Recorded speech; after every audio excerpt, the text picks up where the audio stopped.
आज हम एक नया चैप्टर पढ़ने वाले हैं, रीशेपिंग इंडियाज़ पॉलिटिकल मैप। इसमें हम जानेंगे कि पुराने समय में जब अलग अलग आक्रमण हुए और नई डायनेस्टीज बनी तो इंडिया का पॉलिटिकल मैप यानी राजनीतिक नक्शा कैसे कैसे बदलता गया। साथ ही हम यह भी समझेंगे कि लोगों की लाइफ पर इसका क्या असर पड़ा और इकोनॉमी कैसे बदली। यहाँ कुछ इंपॉर्टेंट क्वेश्चन दिए हैं जिनके जवाब हमें पूरे चैप्टर में मिलेंगे। फर्स्ट क्वेश्चन है आपके सामने, how did foreign invasions and the rise of new dynasties reshape India's political boundaries during this period। Foreign invasion यानी बाहर से आए आक्रमणों और नई डायनेस्टीज के बढ़ने से इंडिया की पॉलिटिकल बाउंड्रीज यानी सीमाएं कैसे बदली। सेकंड क्वेश्चन है, how did Indian society response to invasion यानी भारतीय समाज के लोगों ने इन आक्रमण पर किस तरीके से जवाब दिया। How did India's economy adapt during the time of political instability. और पॉलिटिकल इंस्टेबिलिटी यानी राजनीतिक अस्थिरता के समय इकोनॉमी यानी अर्थव्यवस्था ने कैसे खुद को एडजस्ट किया। थर्ड क्वेश्चन है, what impact did this period have on the life of the people. इस पूरे समय का आम लोगों की लाइफ पर क्या असर पड़ा। आगे लिखा है, यहाँ पर एक टाइमलाइन दी गई है जिसमें इंपॉर्टेंट इवेंट्स लिखे हैं। 1206 स्टेबलाइजमेंट ऑफ द दिल्ली सल्तनत, मतलब दिल्ली सल्तनत की शुरुआत 1206 में हुई। 1326 यानी 1326 रीस्टेबलाइजमेंट ऑफ मेवाड़ किंगडम। मेवाड़ यानी राजस्थान का राज्य दोबारा स्थापित हुआ 1326 में। 1336 stabilisation of the Vijayanagar empire, south India में विजयनगर एम्पायर बना। 1347 में स्टेबलाइजमेंट ऑफ द बहमानी सल्तनत, बहमानी सल्तनत जो कि डेक्कन रीजन में है उसकी स्थापना 1347 में हुई। फिर तैमूर अटैक्स दिल्ली, तैमूर नाम के एक बाहरी आक्रमणकारी ने दिल्ली पर हमला किया 1398 में। फिर है 1498 का समय, arrival of the Portuguese in India, पहली बार पोर्तुगीज समुद्री रास्ते से इंडिया आए थे 1498 में।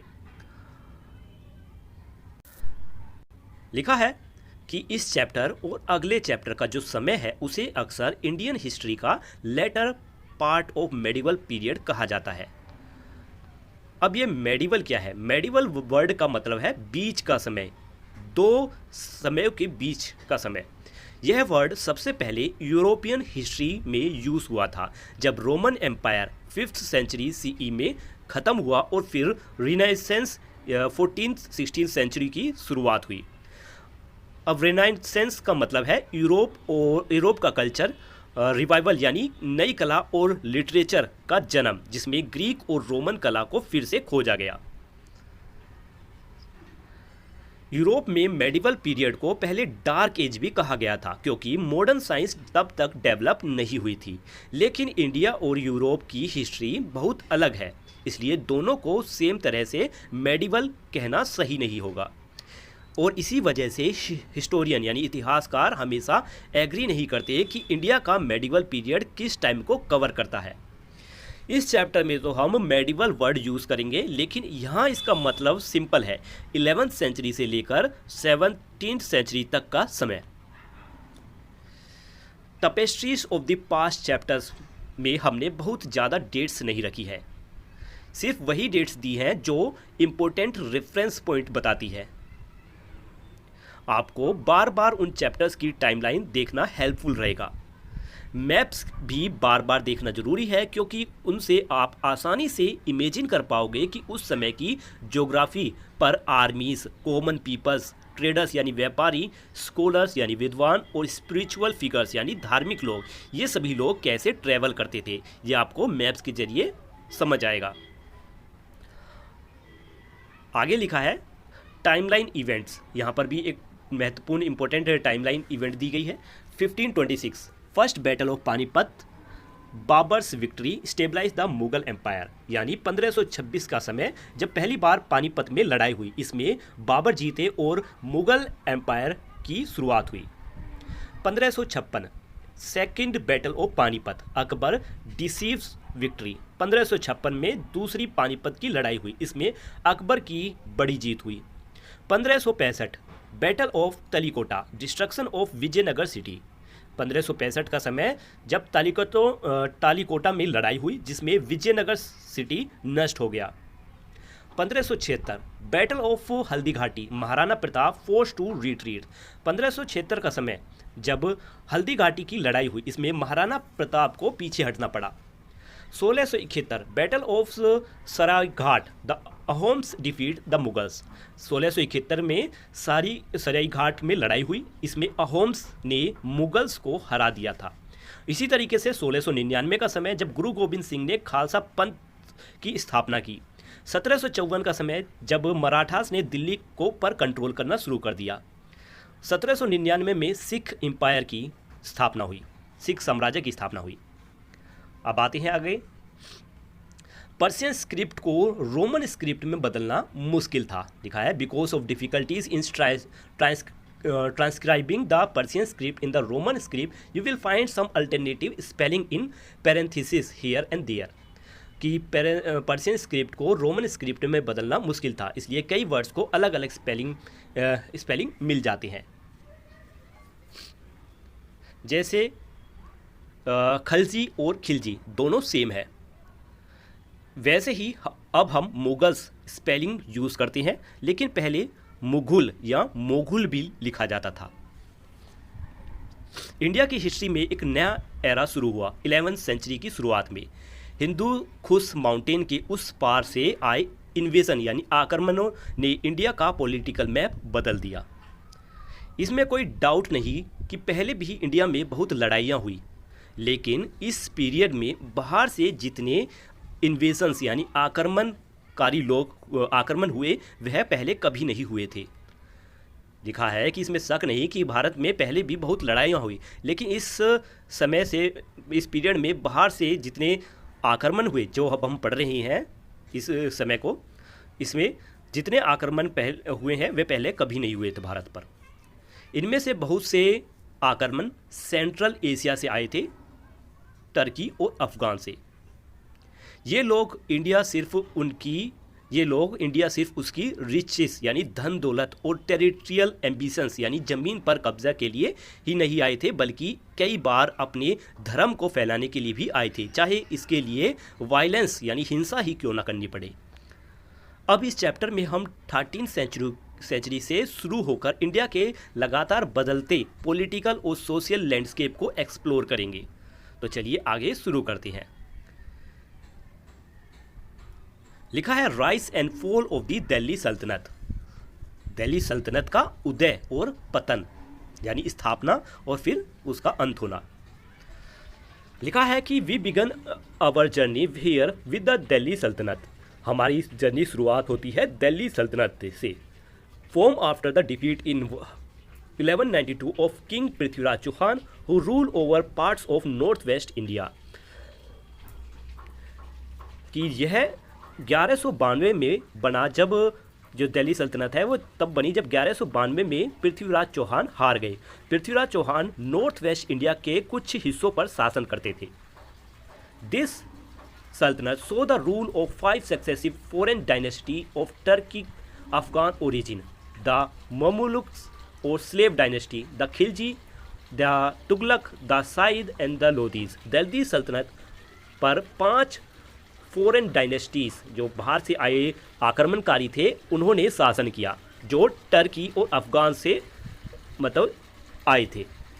इनमें से हैं ममलुक्स जिन्हें स्लेव डायनेस्टी भी कहती हैं, खिलजी जिन्हें खलजीस भी कहते हैं, तुगलक्स, साइद और लोदीज। नॉर्थ ईस्ट आगे लिखा है कि नॉर्दर्न इंडिया के कई हिस्से दिल्ली सल्तनत से कंट्रोल में आ गए, लेकिन कुछ किंगडम्स जैसे ईस्ट में ईस्टर्न गंगास, साउथ में होयसालास, इन दोनों ने सल्तनत के कंट्रोल को रेजिस्ट किया। साथ ही ये किंगडम आर्ट, कल्चर और एडमिनिस्ट्रेशन के बड़े सेंटर बन गए। आगे लिखा है the city of Delhi also assume a bigger role in the political landscape of northern India. कि दिल्ली सिटी खुद भी नॉर्दर्न इंडिया की पॉलिटिक्स में बहुत इंपॉर्टेंट बन गया। सल्तनत पीरियड में पॉलिटिकल इंस्टेबिलिटी यानी राजनीतिक अस्थिरता थी, लेकिन राजा लगातार अपनी टेरिटरी को एक्सपेंड करने की कोशिश कर रहे थे, अपने क्षेत्र को बढ़ाने की कोशिश कर रहे थे। इसकी वजह से मिलिट्री कंपेनियन हुए, यानी सैनिक हमले हुए, जिनमें गांवों और शहरों पर हमला किया गया और वहाँ की धन दौलत लूटी गई। साथ ही वहाँ के मंदिरों को भी डिस्ट्रॉय कर दिया गया और जो लर्निंग प्रोसेस थी, यानी जो गुरुकुल वगैरह थे, उनको भी नष्ट कर दिया गया। अब आगे बताया गया है उत्तराधिकारी के बारे में, यानी एक नए सुल्तान को चुनना। इसमें बहुत ज़्यादा वायलेंट होता था, बहुत ज़्यादा लड़ाई झगड़े होते थे, खूना खराबा होता था, क्योंकि तीन में से दो सुल्तान, हर तीन सुल्तान में से दो सुल्तान किस तरीके से बनते थे, अपने पहले सुल्तान को मारकर। वे अपने पहले सुल्तान को मार देते थे, जिस वजह से ये जो सुल्तान का जो शासनकाल रहता था वो 9 साल से ज़्यादा मुश्किल से ही चल पाता था, क्योंकि जो दूसरा अगला उत्तराधिकारी था वो पहले सुल्तान को मार देता था। आगे क्वेश्चन लिखा है, looking at figure 2.6, why do you think Alauddin Khilji called himself the second Alexander. इस पिक्चर को ध्यान से देखकर बताइए कि आपको क्या लगता है कि अलाउद्दीन खिलजी खुद को दूसरा सिकंदर कहता था। At the turn of the 14th century, 14वीं सदी की शुरुआत में अलाउद्दीन खिलजी ने उत्तर और मध्य भारत की कई जगह युद्ध किए। उसने बहुत सारे शहरों को लूटा और नष्ट भी कर दिया। एट द सेम टाइम, उसी समय उसने ही also repel several invasions by Mongol force, उसने मंगोल आक्रमणों को भी रोका। मंगोल लोग भारत को अपने बहुत बड़े साम्राज्य में शामिल करना चाहते थे, जो उस समय एशिया का बहुत बड़ा हिस्सा कवर करता था। His slave general Malik Kafur expanded the Sultanate reach southward, conquering several kingdoms on the way. Their plunders, wealth helped finance the Sultanate enormous military apparatus. यानी उसके गुलाम सेनापति मलिक काफूर ने सुल्तान का विस्तार दक्षिण भारत की तरफ किया। उसने रास्ते में कई राज्यों को जीत लिया। वहाँ से मिली लूट की दौलत ने सुल्तान को बड़ी सेना को चलाने में मदद की। He also attacked a number of Hindu centers such as Srirangam, Madauri, Chambaram and possibly Rameswaram. उसने यानी अलाउद्दीन खिलजी के सेनापति ने कई हिंदू धार्मिक केंद्रों पर भी आक्रमण किया, जैसे श्रीरंगम, मदुरै, चिदंबरम और शायद रामेश्वरम भी। आगे लेट अस एक्सप्लोर में लिखा है, what kind of resources do you think were needed to maintain an army and wages for in those days. Discuss in group the various type of expenditure in wars from weapon और food for soldier to animal use in warfare, road construction. सोचिए उस समय सेना को बनाए रखने और युद्ध करने के लिए कौन कौन से साधन चाहिए होंगे। चर्चा कीजिए खर्चे किस किस बात पर होते होंगे, जैसे सैनिकों को हथियार, उनके लिए खाना, युद्ध में काम आने वाले जानवर, सड़कें बनवाना इत्यादि। इन सब के लिए धन कहाँ से आता होगा। A few decades later Muhammad bin Tughlaq rule Delhi and expanded the Delhi Saltanat territory further. कुछ दशक बाद मोहम्मद बिन तुगलक दिल्ली का शासक बना और दिल्ली सुल्तान के इलाकों को और बढ़ाया।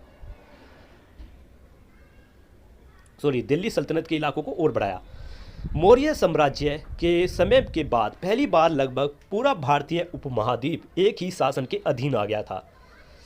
हालांकि यह शासन बहुत बड़ा था, लेकिन शायद ज़्यादा समय तक टिक नहीं पाया।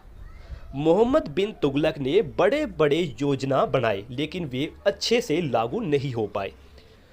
उनमें से एक योजना थी राजधानी को दिल्ली से दौलताबाद जो तब देवगिरी कहा जाता था, आज का संभाजी नगर है।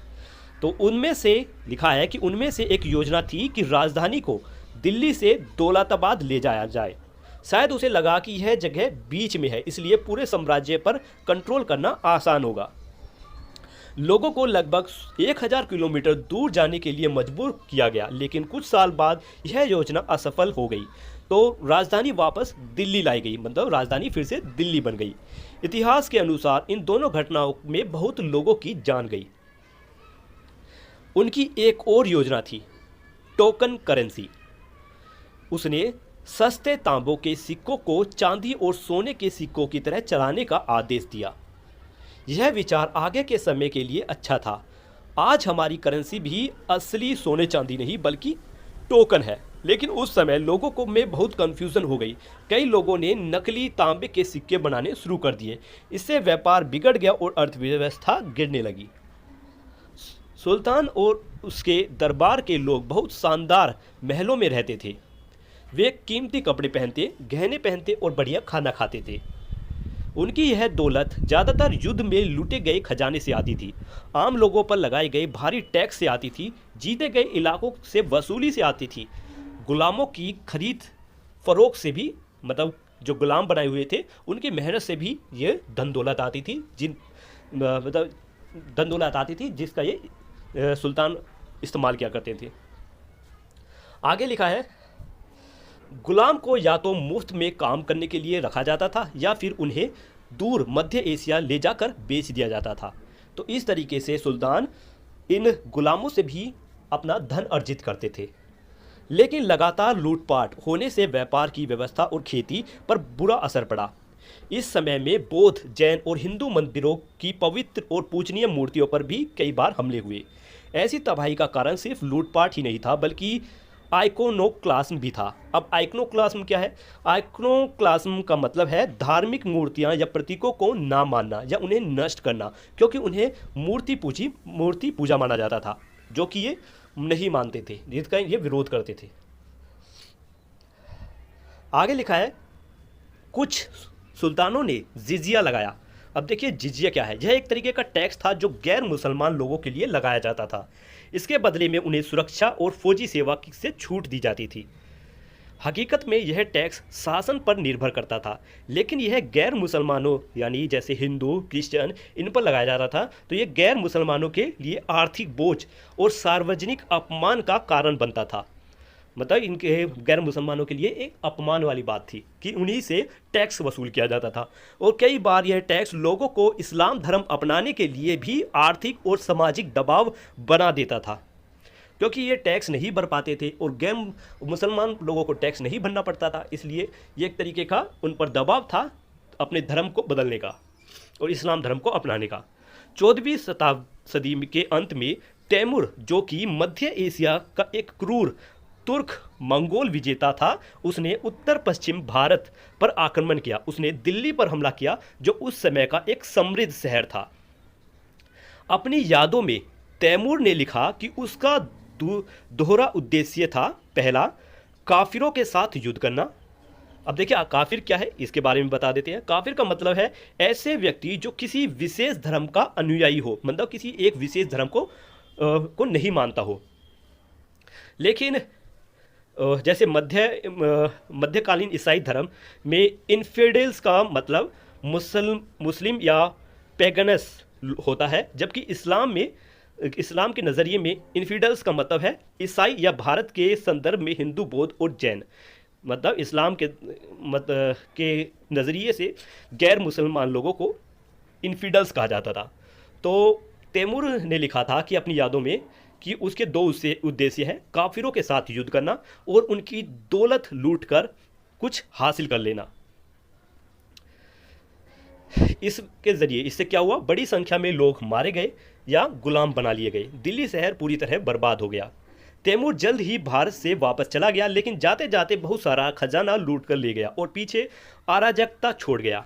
इसके बाद लोधी वंश उभरा और दिल्ली सल्तनत की आखिरी वंश वाली स्थापना की।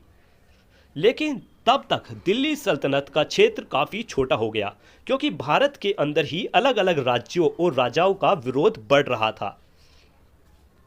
आगे है रेजिस्टेंस टू द दिल्ली सल्तनत, यानी दिल्ली सल्तनत के खिलाफ विरोध। अपने शासनकाल के दौरान दिल्ली सल्तनत को कई जगहों से विरोध झेलना पड़ा। बहुत से राज्यों को दिल्ली सल्तनत ने अपने अधीन सबड्यू यानी अधीन कर लिया, लेकिन कालिंगा का ईस्टर्न गंगा साम्राज्य को वह जीत नहीं पाई। यह राज्य आज का ओडिशा और बंगाल व आंध्र प्रदेश के हिस्से में फैला हुआ था। 13वीं सदी के मध्य में, मिड 13th सेंचुरी यानी 13वीं सदी के बीच में, इसके एक शासक नरसिंह देव वन अब नरसिंहदेवा फर्स्ट अपने सैन्य बल और सांस्कृतिक चमक के लिए प्रसिद्ध थे। उन्होंने अपने राज्य को मजबूत और उन्नत बना लिया था। उन्होंने सल्तनत के कई आक्रमणों को रोकने के अलावा दिल्ली सल्तनत के बंगाल के गवर्नर को भी हरा दिया। इन जीतों की याद में उन्होंने मशहूर कोणार्क का सूर्य मंदिर बनवाया। आगे लिखा है थिंक अबाउट इट में, जरा सोचिए। तुगलक के समय मसूरनी नायक जो तेलुगु सरदार थे, उन्होंने लगभग 75 और सरदारों को अपने साथ जोड़ा।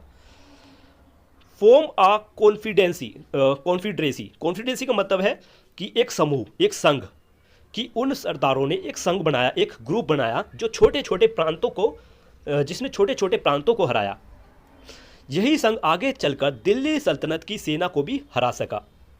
इस संघ ने मोहम्मद बिन तुगलक की सेना को वारंगल, यानी जो आज का तेलंगाना है, उसमें 1330 से 1336 के बीच निकाल बाहर कर दिया। आपको क्या लगता है कि उस समय 75 अलग अलग नेताओं को एकजुट करना क्या आसान काम रहा होगा? हमारा ये चैप्टर आज यहीं पर कंप्लीट होता है। आगे का पार्ट हम नेक्स्ट वीडियो में कंप्लीट करेंगे। मिलते हैं नेक्स्ट वीडियो में इसके सेकंड पार्ट में। तब तक के लिए बाय बाय। और वीडियो कैसी लगी इस बारे में कमेंट में लिखकर जरूर बताएं।